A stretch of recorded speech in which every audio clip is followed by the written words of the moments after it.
Halo Sobat Deskala TV, artis Nagita Slavina tampak shock mengetahui suaminya, Raffi Ahmad, memesan air galon dalam jumlah banyak.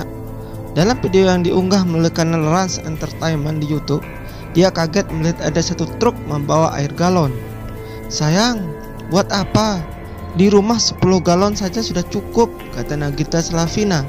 Ibu dua anak itu pun akhirnya meminta sang suami untuk membagikan air minum tersebut ke seluruh tetangga mereka. "Ya sudah, bagi-bagi galon ke mereka semua biar pada ikutan sehat," kata Nagita Slavina. Raffi pun akhirnya mengikuti saran sang istri.